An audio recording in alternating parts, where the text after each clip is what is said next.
Howdy folks. Now, like every man, we have to shave, and I always chose to use an electric razor, just because it was more convenient. And I've had this Braun Series 5 8975 for probably 3 or 4 years now. I actually can't even remember when I got this. So it served me well. And of course, I noticed the cutters were getting quite dull, and eventually, just as I'd ordered a new set, the actual replacement light came on. It was actually incredibly well timed. So I'm not sure if it's a timer. That's what I originally thought. It was, some sort of timer, or maybe there's actually some sort of feedback that it can determine how worn the cutters are. I'm pretty sure it's just a timer, but it was very, very well timed. So I went out and I bought a new cutter, as well as a new foil. You get them together. Mine actually came from Ireland, even though I ordered them off of Amazon.ca, but whatever.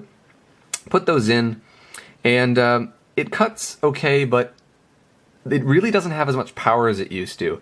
If you put really any pressure on it, the motor just stalls. And this makes me think that the batteries are dying, basically. And I mean, it doesn't surprise me. If you look at the back, you probably can't see this.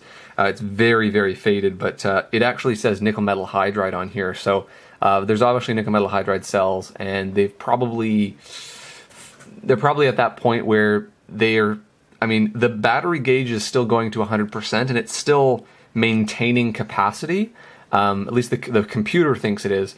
So I think the voltages are fine, but I don't think it can supply the correct amount of current anymore. So I thought about possibly replacing the cells, because I've already spent the money on a new foil and cutter. I might as well just replace the cells as well.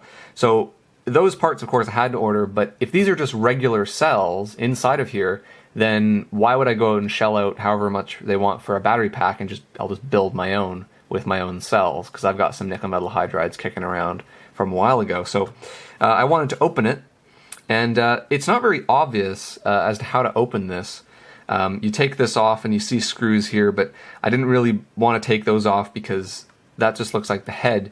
And I was prying around with a screwdriver, and there's actually a bottom cap. It's just a little piece of plastic, and if you can actually just pry it from the power socket, and it just snaps right off. And that is the sole thing that holds the side panels on, which is kind of neat. I actually really like the design of this now that I've taken it apart. I took it apart once just before, just to clean it up a little bit so you didn't have to see all the nastiness inside. The side panels are just metallized plastic. They've got some copper here, which is obviously for EMI or something like that. And from what I can tell, they're pretty much identical, except for this little piece of inset rubber, which isn't here, and that creates a dot on this side, and that dot is what shows you what mode you're currently on. So set those aside, and you can now see a little bit more. And there were 4 Torx screws. I believe they're T8 size. You just take those out, and the unit is a clamshell, and it comes apart. A little bit of persuasion, and we're in. So the top half here, just get out something to point with. So we have our light pipe assembly here, which is for the battery indicator. And one thing that I never noticed until I was looking for parts for this online was there's another Series 5 unit that actually has an LCD here instead of these LEDs. It actually has a screen, and when you look on the inside, you can clearly see where that screen was supposed to go, and they've just added this clear plastic film with the text on it, and then the light pipe in that space. So really, this case is probably exactly the same one they used for that other shaver, and they just populate that piece differently, which I thought was kind of neat. We have a little bit of a mechanism here for the mode selection, and it's I really don't want. It's really not that easy to actuate it outside of the unit, but it's quite a complicated mechanical assembly for what is effectively a switch. But it also moves this trimmer up and down when you're on the trim mode, which, yeah, it's kind of hard to hang on to because there's nothing to hang on to. So front panel, other than that, There's nothing electric inside. It's pretty simple.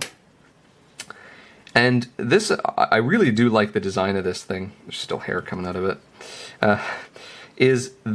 This lifts right out. So this is obviously the main processor and the power pack all in one. And I'm going to come back to this in just a moment. So I'll just set that aside because that's really what's the most interesting. And the other side, we've got some contacts here for the motor, which make contact with the board itself. They run up here. We have our motor and some more contacts, and this is the power head here. If I can see if I can lift this out. Again, there's more contacts on this side, so there's really nothing soldered together. It's all just contacts, and I'm not going to take this apart just for the simple fact that I don't know if I'll be able to get it back together again. Up until this point, I'm pretty confident I can get it back, but this thing is probably full of very tiny pieces and spring-loaded things and etc. etc. I don't want to go there. So I will just put that back, and we'll be good with that. So really, this is what I wanted to look at, because it's got the batteries on it. Now, if I bring you in a little closer, the first thing that you'll notice is this side of the board is conformally coated. The chip, it's actually kind of a goo. I wouldn't say gooey, but it's a soft, squishy. Like it's got spring in it when you push on it, but it's not reentrable, from what I can tell. And they've done actually a pretty good job of getting it everywhere. The edge of the board, it doesn't go really to the edge of the board, and certain areas of the board, obviously they didn't want to get some on these test pads, but this whole area is missing it. So it's not perfect, but I mean it's far better than not conformally coating it. And I mean, it's coated simply because this is going to be used in the bathroom where it's very humid most of the time. So of course they don't want any water condensing in here, because that would be very bad for whatever this chip is. We have obviously, you can tell, some discrete diodes and transistors. We have a crystal here, which unfortunately I can't read the marking for the speed, which must be on the other side. We have basically two chips, and I'm not sure if they have markings or not.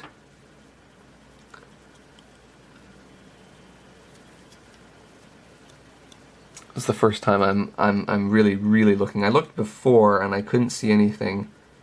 Like, all I see is just a bunch of bubbles, pretty much, from the conformal coating on top. So either they don't have numbers, they scrub the numbers off, or the coating is so good at obfuscating them I can't read anything at all. So unfortunately I can't tell what those are. But obviously, I mean, if I had to guess, we've possibly, I mean, obviously this is just our main processor. It's just going to be a micro with a little bit of code, and that's about it. This is our, let's see. Yeah, so our motor contacts would be these two here, and they go down to, they pass by this chip. It's possible that this is just like a FET, but I'm not quite sure. Could be. Anyway, that wasn't really what I came in here for.